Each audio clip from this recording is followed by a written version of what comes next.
May I come in, sir? Yes, yes. Good morning, ma'am. Good morning, sir. Please take your seat. Thank you, sir. क्या नाम भाई आपका? Sir मेरा नाम है विजेंद्र मीणा। यहाँ तो विजेंद्र लिखा है। जी सर, मैंने नाम तो आपका विजेंद्र लिखा हुआ है। जी आपकी 10th में परसेंट थे 69.17%। जी बाद में सर। फिर डाउन हो गई, क्या परफॉर्मेंस डाउन कैसे हो गई आपकी? सर, इसका एक कारण तो मैं ये मानता हूँ कि मैंने शायद सब्जेक्ट लेने में थोड़ी सी गलती कर दी सर। मैंने मैथ्स ले लिया था और जब मैंने लिया उसके बाद मैंने पाया कि मैथ्स मेरी रुचि का विषय नहीं है, तो थोड़ा सा सर इस वजह से ये। को क्या कारण रहे जिसकी वजह से आपने मैथ्स ले लिया? सर एक तो फ्रैंकली कहना चाहूँ तो पीयर प्रेशर भी था सर, कि सभी लोग मैथ्स ले रहे हैं तो मैंने भी ले लिया सर। दूसरा सर ये था कि एक थोड़ा सा सेंस ऑफ सिक्योरिटी भी थी कि फ्यूचर में हो सकता है कि अगर मैं बीटेक कर लूँगा तो हो सकता है कि जॉब मिलने में आसानी हो, तो इस वजह से सर मैंने। तो आपने डिग्री क्या मतलब ये क्या ग्रेजुएशन क्या किया आपने? सर मैंने बीटेक किया है कोटा से ही, इलेक्ट्रॉनिक्स एंड कम्युनिकेशन इंजीनियरिंग में। अच्छा अच्छा। तो आप मतलब जो ग्रुप जाता है उसके साथ चले जाते हो, मतलब ऐसे डिसीजन ले लेते हो सर समय को देख करके? सर मैं थोड़ा सा घर वालों की सलाह पर और बड़ों की सलाह पर और थोड़ा सा समय को देखते हुए भी मैंने ये डिसीजन लिया कि सर। अच्छा, ऑनेस्टी और एफिशिएंसी में इम्पोर्टेंट क्या है? सर फर्स्ट नंबर पे मैं ऑनेस्टी को रखना चाहूँगा, क्या कारण? क्योंकि सर एक एफिशिएंट इंसान अगर ऑनेस्टी के साथ काम नहीं करेगा तो सर वो मुझे लगता है समाज को नुकसान ही करेगा।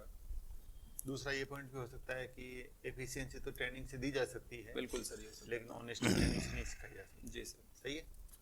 कुछ हद तक सिखाई जा सकती है, पर सर मेरे को लगता है ऑनेस्टी की जन्मजात गुण होना ज़्यादा आवश्यक है, बजाय उसमें ट्रेनिंग के थ्रू कल्टिवेट किया जाए। तो ये क्या बोलते हैं, जो जीएसएम और सीडीएमएम क्या डिफरेंस होता है? सर जीएसएम कंपेरेटिवली सीडी में से एक नेक्स्ट जनरेशन माना जा सकता है सर।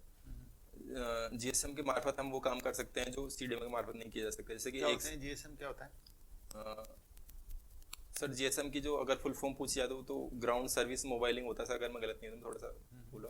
लेकिन सर जीएसएम में क्या होता है, मैं मल्टीमीडिया को एक दूसरे से दूसरे तक पहुंचा सकते हैं, जबकि सीडीएमए में कोर डिवीजन मल्टीपल एक्सेस का होता है सर सीडी में, उसमें सर वो चीज़ें संभव नहीं होती। आपने बताया कि अंतर्राष्ट्रीय संबंध, इसमें डोमिनो इफेक्ट क्या है? सर डोमिनो इफेक्ट एक प्रक्रिया होती है जिसमें एक चीज़ के शुरू होने के बाद एक सीरीज ऑफ इंसिडेंट्स बनता है, उसमें वो चीज़ें एक के बाद एक होती चली जाती है। कोई आप एग्जांपल देंगे? सर एग्जाम्पल, सबसे बड़ा एग्जाम्पल सर ये उपनिवेशीकरण का ही, जब एक देश आज़ाद हुआ तो इसके बाद दूसरे देशों में भी आज़ादी की ललक जगी और वो एक के बाद एक आज़ाद होते गए। नाजीवाद और फांसीवाद में क्या इसमें डिफरेंस है? ये दोनों समान ही हैं? ये दोनों समान ही हैं? सर नाजीवाद फांसीवाद एक तरह से डिक्टेटरशिप के ही दोनों एक रूप हैं, लेकिन दोनों में अंतर है सर। यूएसएसआर के पतन के बाद अंतर्राष्ट्रीय राजनीति में क्या बेसिक परिवर्तन आया है?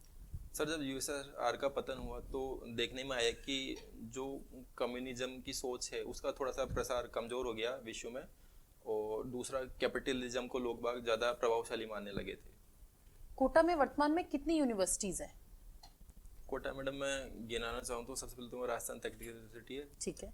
दूसरा कृषि विश्वविद्यालय भी वहाँ पे है बोरखेड़ा में, तीसरा मैडम वर्धमान खुला विश्वविद्यालय भी है, इग्नू भी है मैडम वहाँ पे, और कोटा यूनिवर्सिटी है मैडम। चलिए, क्रिप्टो करेंसी के बारे में कुछ बताइए। मैडम क्रिप्टो करेंसी एक आभासी मुद्रा का एक रूप है। जो सबसे पहले इसका विचार आया था वो एक जापानीज पर्सन थे, सतोशी नाकामोटो, उनके द्वारा ये आइडिया सबसे पहले प्रभाव में लाया गया था। उसके बाद मैडम इसका देखा गया है कि ये धीरे धीरे प्रचलन इसका बढ़ रहा है, और वर्तमान में कई देशों ने इसको मैडम मान्यता भी दी, लेकिन वर्तमान में भारत में इसको मान्यता नहीं दी गई। क्यों? क्योंकि मैडम इसके पीछे आरबीआई ने थोड़ा सा संदेह है कि थोड़ा सा ये बबल बनाता है और बहुत ज़्यादा मैडम इसमें उतार चढ़ाव देखेंगे, कभी ये लाखों में पहुंच जाता है, कभी ये वापस नीचे आ जाता है, तो थोड़ा सा रिस्की है मैडम, इस वजह से आरबीआई ने इसको मान्यता नहीं दी है। ये क्रिप्टो करेंसी को डेवलप करने में क्या एनर्जी यूज आती है? काइंड ऑफ मैडम, क्योंकि कंप्यूटर से जनरेट हो रही है तो कंप्यूटर इनडायरेक्टली एनर्जी लेता है, तो एनर्जी यूज होनी है।